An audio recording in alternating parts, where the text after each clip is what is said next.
Hello guys, welcome to today's tutorial. So in this section of tutorial we'll be seeing the implementation or we'll be looking into the other feature of RestAssured, okay, and how we can validate our response, okay, using Xpath, okay, what is Xpath and all, and how to use, how to write your test method with parameters with headers for authorization basically. Okay. And how we'll also see a, an example of validating XML response as well. Okay, and we'll see how we can capture the log for all of our methods, test method basically. So for the uh, time constant for the making the video shorter, I had written the code as well, and so I'll be keep on explaining each and every aspect of it. So let's quickly start. So this is the first method, test method. So what I have done here, I had taken a reference of response, okay, created object, and in the last video, if you haven't gone through my last video, I will suggest you to go through my last video where we have set up the project, we have set up all the dependent jars, we have written some of the scripts to automate, and we have gone through some of the concepts of RestAssured, right, and how to validate the response in a basic level. So the same thing I had used. So given and get, this is the API endpoint I'm hitting, okay, I'm getting some response and retrieving the status code from here.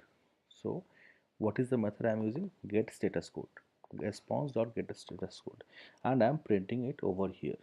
Okay, so this is for showing that how to fetch the status code from a response. Okay, let's quickly run it.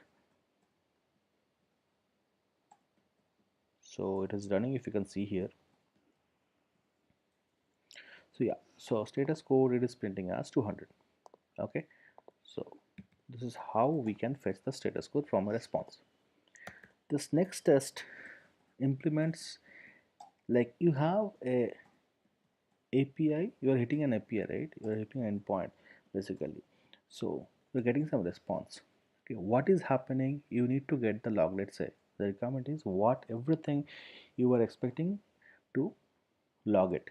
Okay, it will be helpful for debugging purpose, for analyzing purpose, and to demonstrating purpose for now, for an example, right? So this is the method, test method I had written. So same thing, given dot get, I've used the endpoint here, the same open weather map I am using, what we were using in the last video as well, and I am first validating whether the status code equal to 200 or not. So what I'm using, then dot status code equal to 200 or not. Once this pass, then we'll be using method called log dot all means it will give you all the log. It includes body, status code, and other details. So let's quickly see let's quickly see how it behaves once we run it. So it is triggered, so it is executing, if you can see here. Okay, now our test is passed. Now we have to see what happened in the console, because we have logged it. Console is not getting displayed here, so let us quickly open the console from here. Okay, so if you can see here, so this everything it is logging. This is the response body, right? Okay, I'll show you the in manually how it is happening just in a while, but this is the log, everything, date, server, everything it is showing, right? So this has shown up like this. Now this is the response. So manually we'll take up this, you know, endpoint. Okay, let's copy this. Okay, hit this. This is an unformatted JSON. So to need to increase the readability, we have used this JSON editor online. This is this thing. So if you can see coordinate equal to this, weather equal to this one. So everything, main equal to drizzle. So everything is getting displayed over here, right? So all the stuff. So we got that, right? So how to use logging, how to use log for all. Now if you want to only fetch the status code or the body, okay, as part of logging. So how can you do that? Everything is remaining same. Okay, I'm just using, previously I was using log.all, here I'm using method called log.body. Okay, so let's quickly run it and see what it provides us. Okay, we have done it, and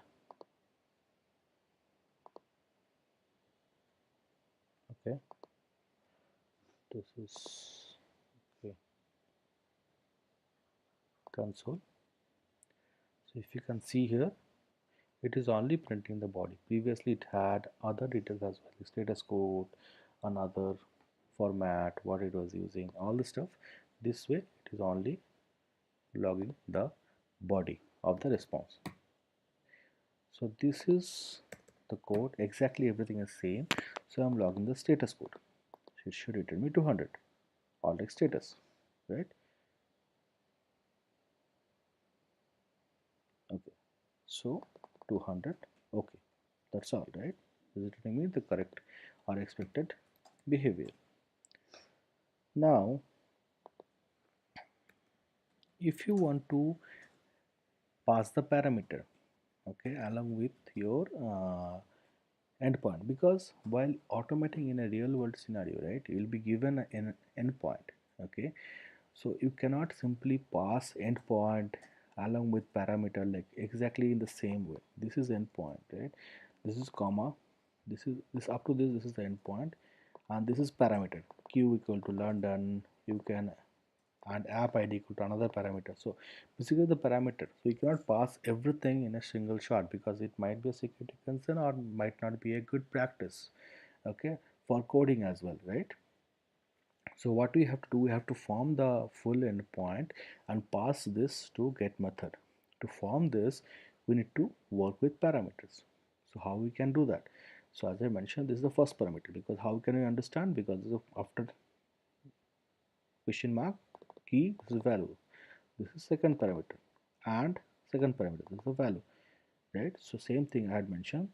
To syntax for in RestAssured to use parameter is like given dot param, that is parameter.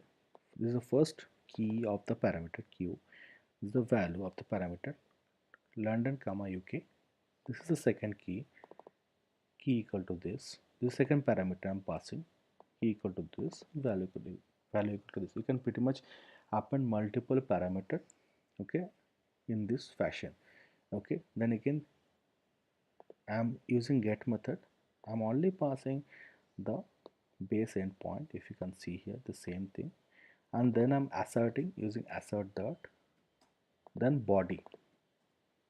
Okay, body means, let's say previously we used to assert like status code, or we used to log the body, or we used to log the status code. Okay, like this we used to do that, right? Now what we'll do, we'll specifically validate some nodes data in the JSON response.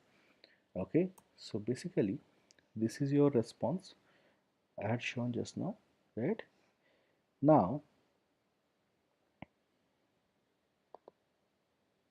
let's say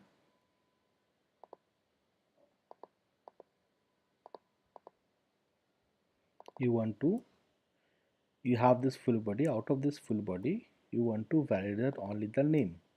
Okay, so this is the body, inside body this full format is there, inside that. Okay, so name, so name will supposed to, is supposed to return London. So I am asserting body comma equal to London. Okay, so let's quickly run it and let's see how it behaves.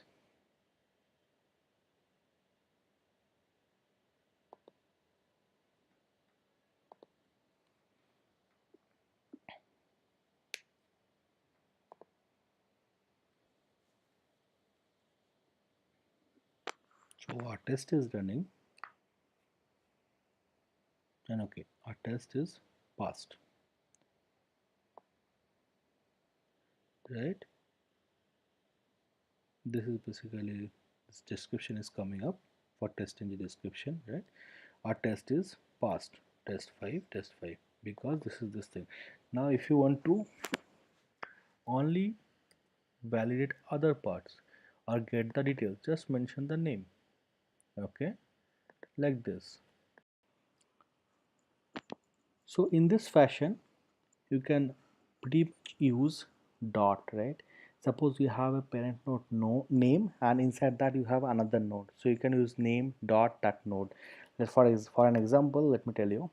Suppose clouds, okay, you want to get the value of all, so first you have to go to clouds, then dot all. So in this fashion you can retrieve pretty much all the nodes data, and you can basically validate and perform some sort of manipulation using that. Okay, now how can we have the headers in our test method? Headers means it is used for authorization. Sometimes we need to get authorized, okay, to access some application. Okay, so how you need to write your script so that it performs that authorization as well, okay, and perform the whatever the API call and validate the same. So again I had used parameter. You can use parameter along with header if you have parameters in that. So like the same way, previous way, whatever I had shown, and you can, for adding up header or using header, you have to use dot header. Okay, here I don't have a real example for using header. So but in your company wherever you are working, if you have header, then just use dot header, and this is the value and this is the data, right? So after that, that is the normal process, get, then for validation, and asserting the body name equal to London. So that's how we use that. So I'm not running because we don't have this data, okay, true data, so it will obviously fail. So that's why I have commented it out. Okay, suppose you want to validate multiple uh, nodes data in a JSON in a single test method. Like I'm trying to validate name, that is London, and base equal to station. Okay, so what I'm trying to mean is I need to so in a single test method I want to validate name as London and base as test stations. We can pretty much validate n number of stuff in the same test method. How to do that? So this is the method. Here it is mentioned or demonstrated. So if you see here, test state, right? So I'm basically pretty much doing the same up to here. Okay, then I'm using body, the name or whatever attribute or node you want to get the value of, then equal to London, like the previous to previous method.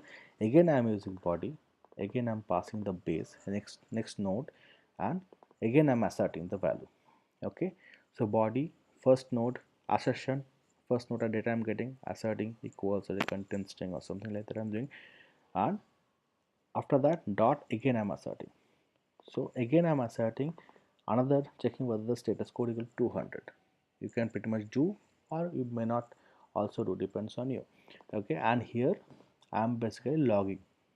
I'm just using log all, okay, to get it printed what is happening, to show you guys, right? Let's quickly run it and see here what is happening. Your test is running.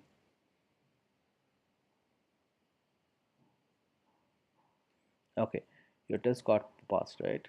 So this is a log, and at your test got passed. So this is London value you are validating, and this is stations, right? So if you can see here, okay. Now Xpath approach, okay. So basically this is nothing but Xpath means you are traversing through the JSON or schema basically, right? We'll use JSON path in next video tutorial. We'll learn that what is JSON path, how to find this JSON path and all.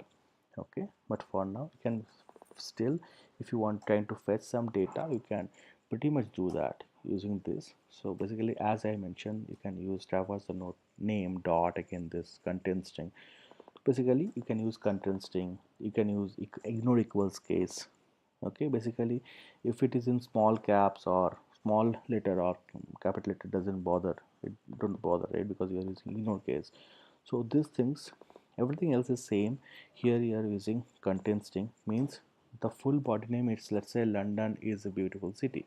If the string is having London, it will be passed, right, content string. So this is means equals ignore case if the case sensitivity of the word will not be considered if you use ignore equal ignore string. So let's run these methods. Okay, now let's see how it behaves. Basically, let's comment out this part because we had to just run now.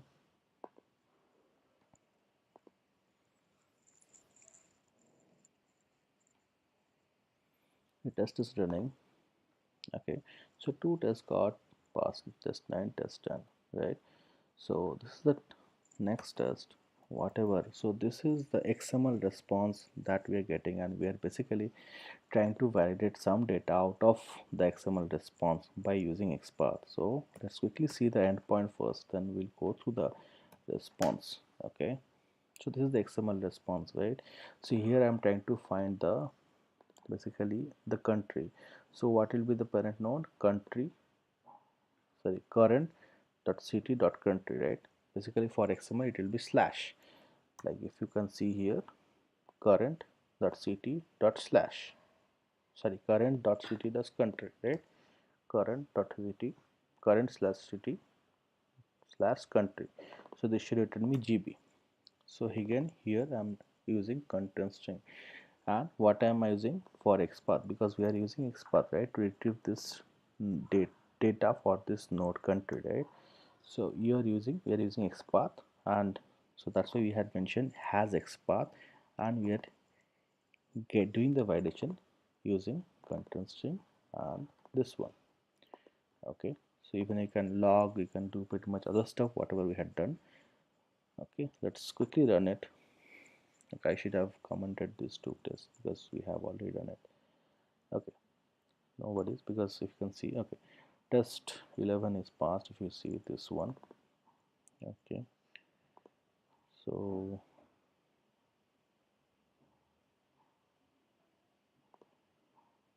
this is just method. Okay, so okay, that's all for this video, guys, and next video we are going to see the full implementation, or like what is JSON path, how to work with JSON path, how to form or find the JSON path with regular expression and multiple stuff. Okay, if you do like my video, please share with your friends, like and subscribe to my channel, okay, for latest videos and update. And if you have any questions, comments and suggestions, please put them in the comment box. Thank you and have a nice day.